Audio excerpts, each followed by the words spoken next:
I'm Nadia Gil, and welcome to the 49th Acura Grand Prix of Long Beach. Each year, people from all over the world stop by this action-packed event to see their favorite racers compete in some world-class racing of up to 200 miles per hour. But did you know the history behind the Grand Prix?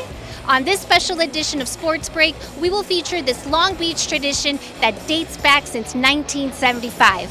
We spoke with the Grand Prix Association of Long Beach President and CEO Jim McCallion about the great stories from the Grand Prix past and present. For the past 49 years, the city of Long Beach has played host to the Long Beach Grand Prix, one of the most prestigious and beloved professional street races in the country.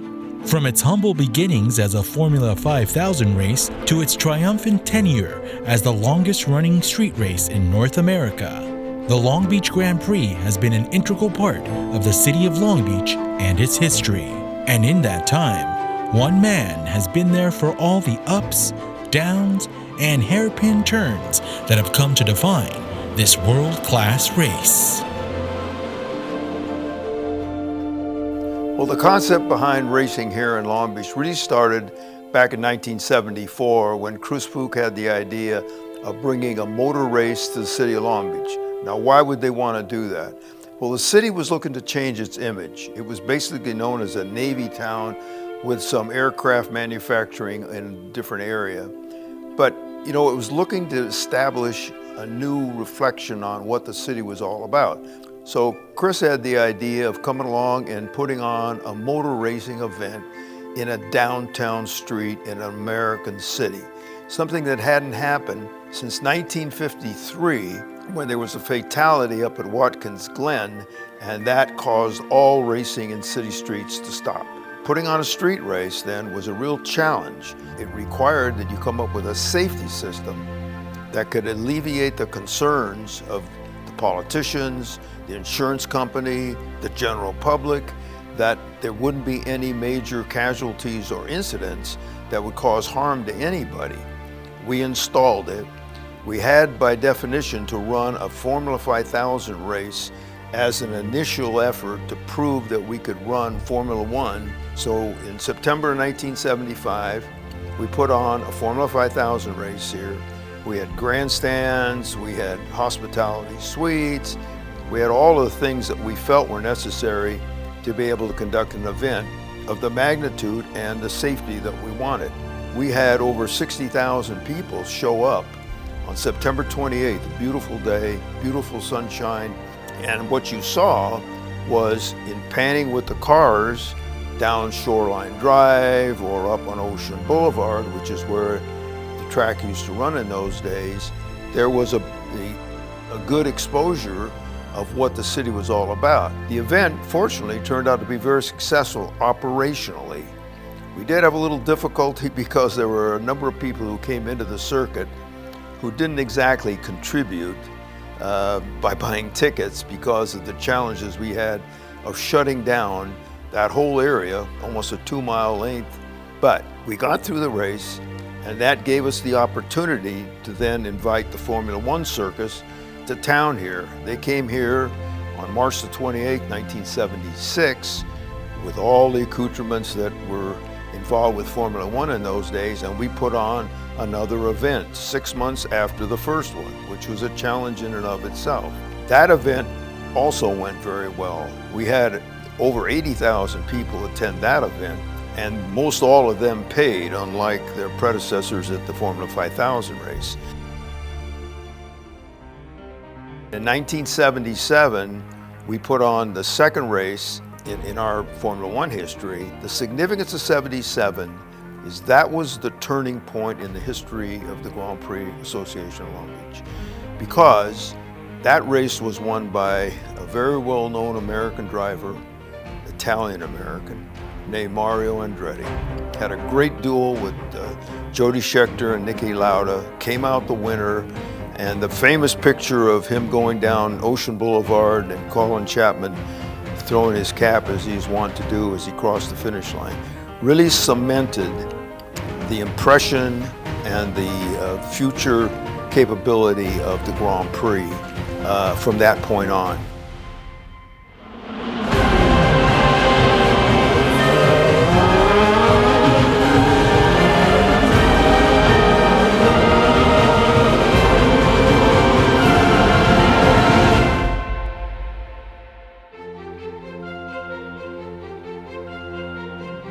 From the very beginning, the success of the Grand Prix, I think, radiates throughout the whole city and makes it something that everybody can feel proud of, even if they're not huge race fans.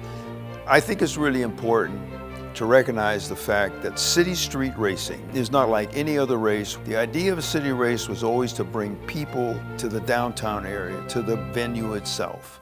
And the reason for our success is the fact that Long Beach, over the years, has become a very popular destination.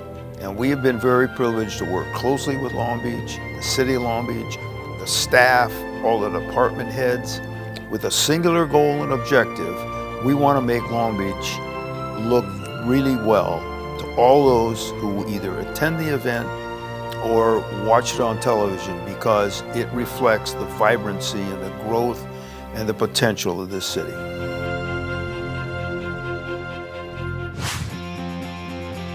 What an amazing 49 years it's been for the incredible race. But this won't be the last time we'll hear from Jim. He'll join us again in a bit for more history. Speaking of the legacy of the Grand Prix, have you ever wondered about the folks you see around wearing red jackets with checkered long sleeves? Did you know they're part of an organization that's been here since the very beginning? Let's find out more about the Committee of 300 during Media Day.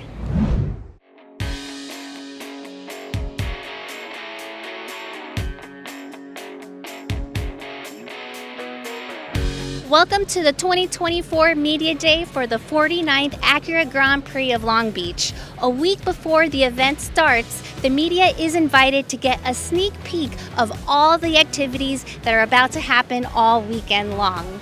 Of course, there's going to be plenty of races and more, but there's also the Committee of 300 who help this event run smoothly. The Committee of 300 is an organization that has been a staple of the Grand Prix of Long Beach since the very first race in 1975. In 1974, when Chris Pook was imagining this event with Dan Gurney, they knew they needed a litany of volunteers to help with the assistance in the race. They basically patterned us almost after the white coats from the Pasadena Tournament of Roses. And so they reached out to a prominent banker in town. The gentleman's name was Jim Gray. Jim was the president of the Long Beach Chamber at the time. They put a call out, and within 2 weeks, 300 prominent business owners in the city of Long Beach all signed up, and we had a waiting list of 50. For the last 49 years worth of races, but 50 years total because of the pandemic year, we have served the Long Beach Grand Prix and promoting them and then staffing their various needs here at the event. And everybody knows us because of our red jackets, or the red coats as we are referred to affectionately. For the Grand Prix, we have 4 kart drivers during race weekend on Friday, Saturday, and Sunday. And we make sure that celebrities or anybody that needs help gets to where they need to go. And we pick up the winners and take them to the media center in our golf carts. There's 4 of us, for the interviews, and then we get them back to where they need to go after the interviews.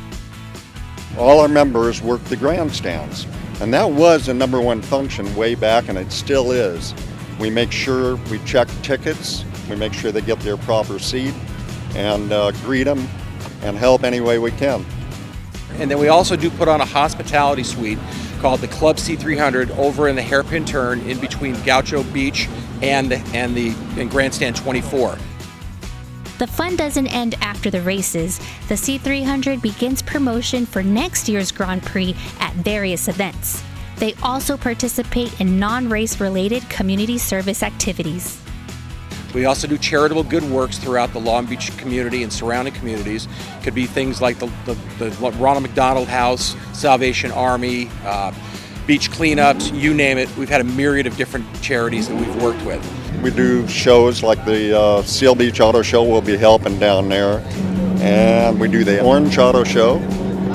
And it's a fun group to belong to. It was approximately 2004 that we rechartered, broke away from the chamber, and formed our own 501c3. We then rechartered as a 501c4. The Grand Prix Association is a very small, privately owned company, and they are reliant upon all of the volunteers in the various sectors all around the circuit to help them put this event on each and every year. The committee is currently looking for new members who are passionate about the Grand Prix and giving back to the community. All they have to do is go to Committee of 300 online. It will show a list of events and ways to join, and the Committee of 300 is one of them. It's just a fun group, and a lot of young people now, they would like to belong to something and meet new people, and this is the place to do it, the Committee of 300. If you're at the Grand Prix and have a question, make sure to be on the lookout for one of the famous people in the red coats. They'll help you out. Or just give them a big thank you or a wave. Now, in the spirit of the Grand Prix, let's kick things off by getting into one of the pace cars. Let's go.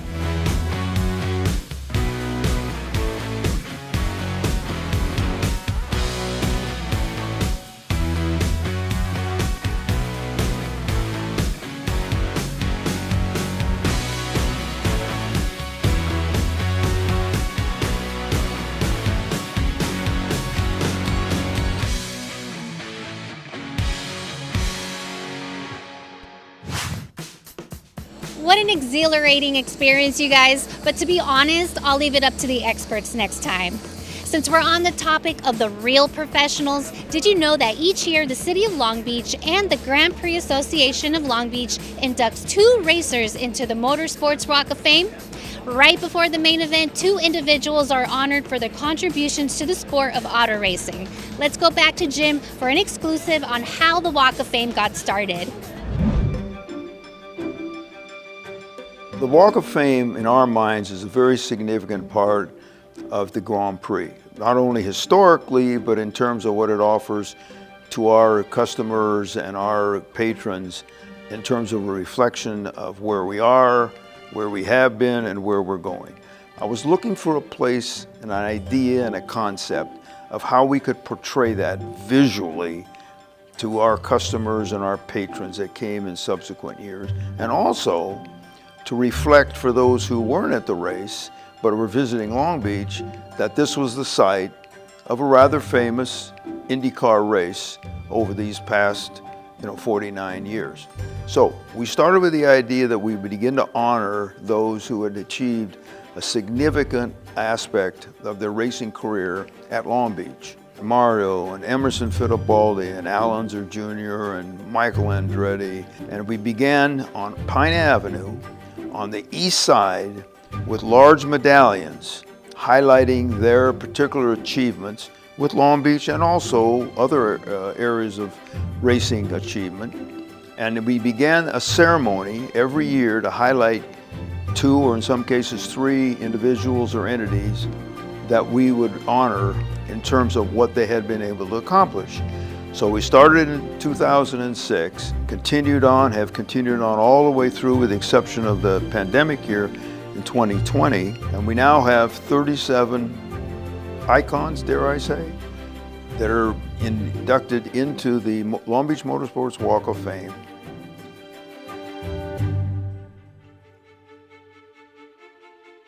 As we approach our 50th, that sort of historical retrospective becomes even more significant as we begin to reflect back on what's transpired over all those years. The whole idea is to be able to identify in the minds of people who aren't necessarily at the race that this is the home of the Grand Prix, and has been and will continue to be.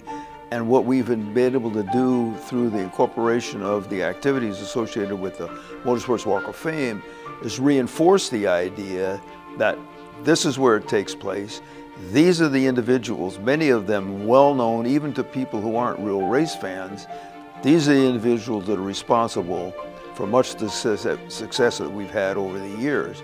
So as a consequence of that opportunity to be able to unveil all that history as you walk down Pine Avenue 365 days a year, I think has a lot of significance in terms of detailing the relationship, again, between the city and the Grand Prix, because we've basically been hand in hand for the last 49 years.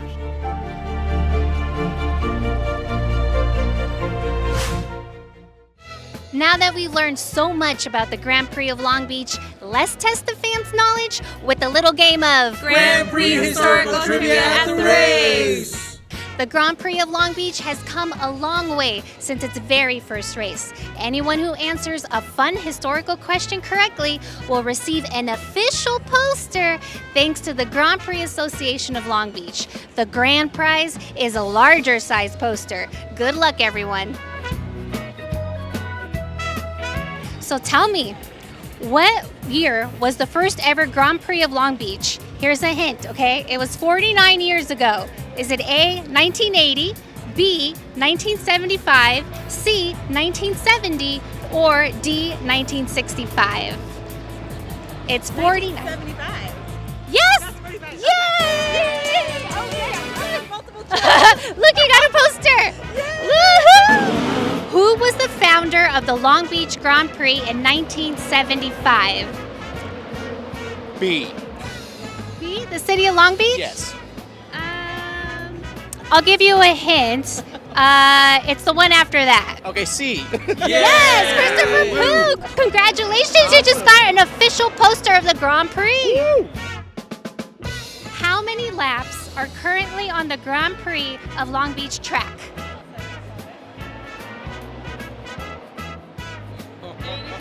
Yay! She's a winner! Everyone is a winner! Yeah!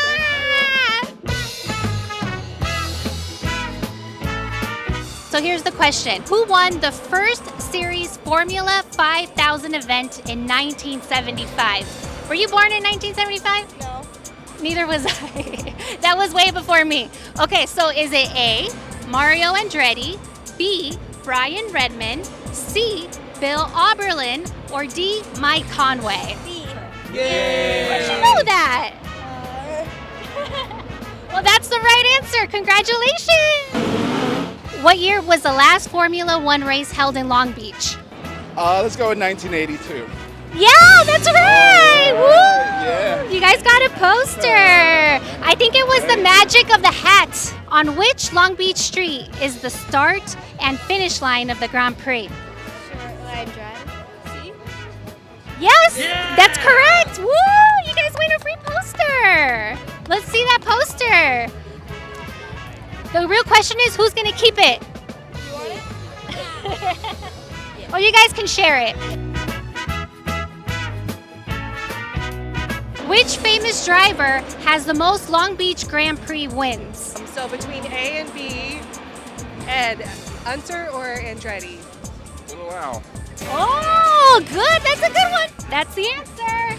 This is a guy. This is who you want. This is who you want to take a trivia. This is your man. Which famous Andretti driver has started the most races here in Long Beach? B. B? Yeah, Are you sure? I'm sure. Are you sure? Yes. You want to call a friend? No. Okay, yeah, you got it right. Congratulations. You got a free poster. Oh, thank you. Awesome. Enjoy your day. You too, thank you. We've come to the very last question of our trivia game here, and I'm with, Nelson. Dominique.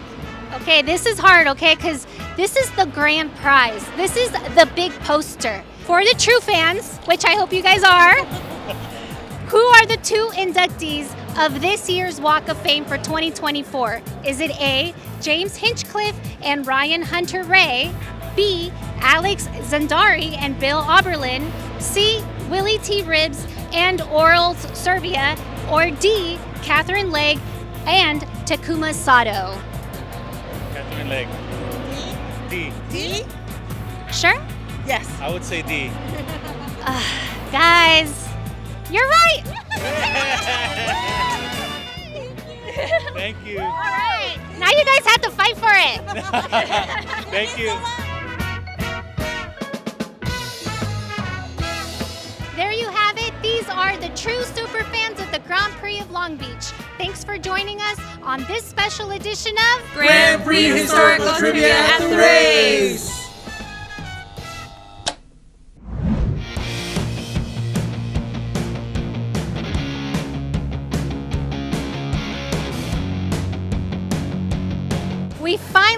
to the inside portion of the Grand Prix, better known as the Lifestyle Expo at the Convention Center. As the race grew in popularity over the years, so did everything else. The Grand Prix Association of Long Beach decided to do more than just races. Guests can now explore over hundreds of displays, get up close to some historic and newer Indy cars, take the kids to the fun zone, visit a variety of booths, and even do a little bit of shopping. It's become the perfect pit stop.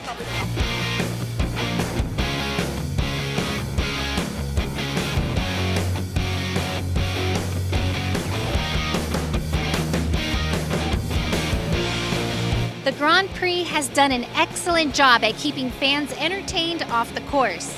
I had a great time getting up close to all the different types of cars that were actually used on the track. Plus, I especially like all the swag from each booth. I can see why this has become a fan favorite.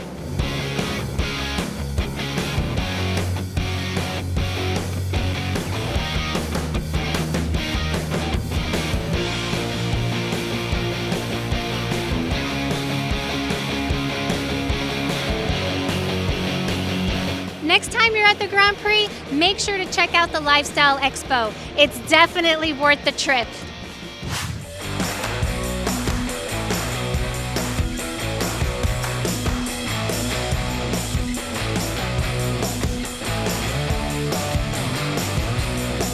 We've reached the end of the 49th Acura Grand Prix of Long Beach. It's been another successful run at the official 200 miles per hour beach party. I learned so much about the history of the Grand Prix, and I hope you did too. Here's to another historic year in the books. Thanks for watching Sports Break. Until next time.